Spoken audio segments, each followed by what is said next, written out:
cargo de la gobernación del Chubut en ese momento, un viejito realmente senil, terminó viniendo a la comunidad de Puyén, dándose cuenta cómo era la situación, acorralado y contra las cuerdas por el movimiento social y ambiental que habíamos creado, y bueno, tuvo la osadez de decir de que el proyecto hidroeléctrico de Puyén Pueblo se suspendía por razones técnicas.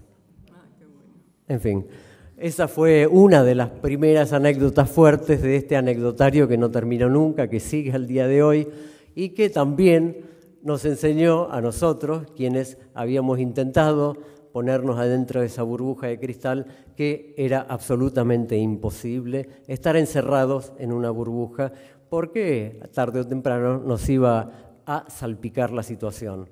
Desde ese momento en más, bueno, hay miles de historias que podría contarles, desde la inocencia de crear un partido político en ese momento, que, bueno, obviamente se llamaba Frente de Puyén, no respondía a ninguno de los partidos en ese momento en el gobierno, y tuvimos la osadía de presentarnos en las primeras elecciones democráticas, que no fueron en el año 83 en Epuyén, porque dijeron que no éramos suficientes electores. Gravísima mentira para que el tarado del gobernador eligiera quién quería que estuviera a cargo de esa pequeña comunidad rural. Bueno, ocurrió que vinieron las elecciones y, milagrosamente, al día de hoy me pregunto cómo, ganamos las elecciones por la increíble cifra de un voto. O sea, otra lección increíble, participación ciudadana. Cualquiera de nosotros descreía de todos esos partidos políticos, de esa mafia corporativa que está desparramada por todas partes, que la veo como un espejo en todos lados, donde recorro el mundo y que me da la misma sensación de revuelto de estómago. Bien, ganamos las elecciones, dijimos, bueno, fantástico, de aquí en más, reforma agraria, para empezar nada más, ordenanzas ambientales de todo tipo, entre las cuales, curiosamente, una de las primeras ordenanzas que logramos por mayoría, luego fueron por consenso en un periodo, fue una ordenanza que prohibía lo que se conoció, o quizás se conoce todavía, como la famosa docena maldita de pesticidas.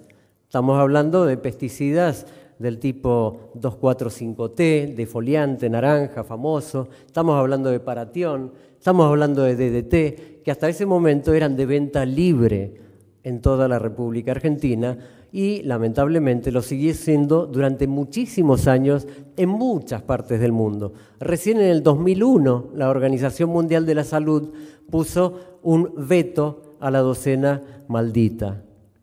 Les estoy hablando del año 1987. O sea, fueron años realmente que para nosotros fueron un estímulo. Yo particularmente no pertenecía al gobierno, pero obviamente era algo así como el asesor ambiental del gobierno. Hicimos cosas realmente maravillosas, pero claro, finalmente terminamos chocándonos con esa pared mafiosa y corporativa política que dominaba el panorama, y en las siguientes elecciones, donde había un consenso que imaginamos nosotros mucho más mayoritario por la cantidad de cosas que habíamos hecho y por cómo respondía la gente, que bueno, probablemente íbamos a tener 4 años más para poder llevar a cabo tantas ideas y tantas historias que teníamos en la cabeza.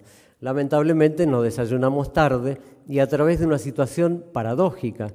Lo que intentamos hacer en las siguientes elecciones, estoy hablando del año 91, fue decir, despeguémonos de los partidos tradicionales, porque obviamente las famosas listas sábanas que llamamos nosotros llevan desde el presidente hasta el último concejal de la localidad donde uno vive. Entonces la mayoría de la gente que adscribe a ese extraño partido político llamado peronismo, es el famoso poner el guiño a la izquierda y doblar a la derecha, iban a votar por él, porque obviamente estaban todos hartos de Alfonsín, etcétera, etcétera, y decíamos, ay no, auxilio, socorro, que no nos agarre el vendaval.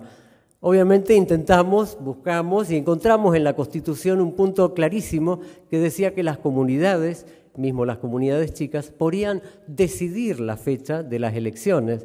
Entonces, brillantes nosotros e inocentes, logramos forzar a, digamos, el colegio electoral para que autorizara que nosotros adelantáramos por una semana las elecciones, que eran elecciones nacionales también, provinciales, etcétera, etcétera.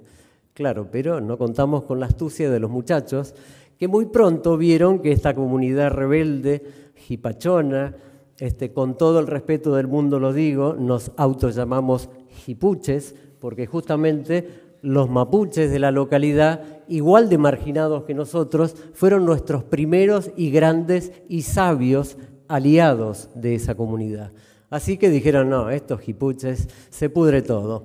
Entonces lo que hicieron los muchachos, y esto lo digo y no la puedo todavía creer, mandaron un mes antes de las elecciones 3 colectivos, les llamamos colectivos a ómnibus grandotes, llenos, repletos de bienes para repartir entre la comunidad.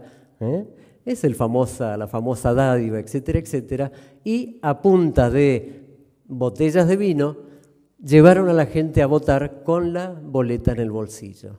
O sea que después de las elecciones, en las cuales perdimos lamentablemente, y ya no por un voto, sino por 60 votos, quedamos realmente diciendo, a ver, ¿cómo es la situación? ¿Qué es lo que nos corresponde hacer a cada uno de nosotros? Y bien, cada uno de nosotros se dio cuenta que en realidad el lugar más importante es el que uno se siente realmente cómodo y donde realmente puede actuar con convicción y no esto de decir, bueno, vos sos ecologista, ¿qué puedo hacer con vos? No es esa la idea. Cada uno, desde su lugar, tomar conciencia y hacer fuerza para cambiar las reglas del juego.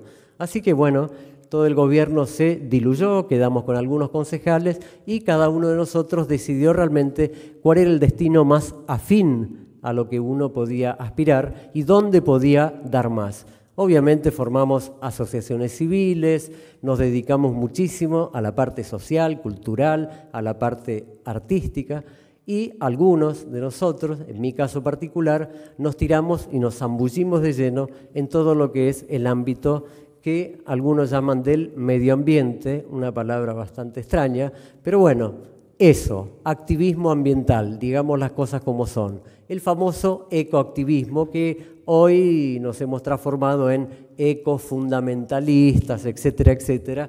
Pero bien, uno tiene que asumir los riesgos que corre y no hay ningún problema en asumirlos cuando uno está convencido de lo que hace.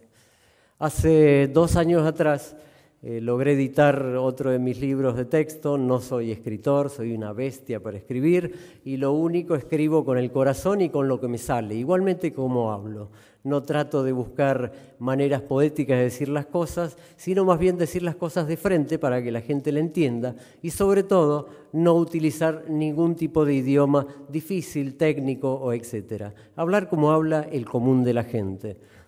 Edité un libro, decía, que se llama obviamente, como típica cuestión de barricada, La Patagonia de pie, ecología versus negociados, clarito, simple, y en la cual lo que quise hacer es registrar los últimos 20 años de ecoactivismo en la Patagonia, y con esto no digo mi ecoactivismo, sino el ecoactivismo de un montón de gente consciente, que muchos de ellos se han mudado de centros urbanos y han aportado lo suyo en cada una de las comunidades patagónicas. Estamos hablando de un carácter patagónico muy rebelde ya de por sí y que ha tomado conciencia del problema ambiental, obviamente, mucho antes que cualquier ámbito urbano.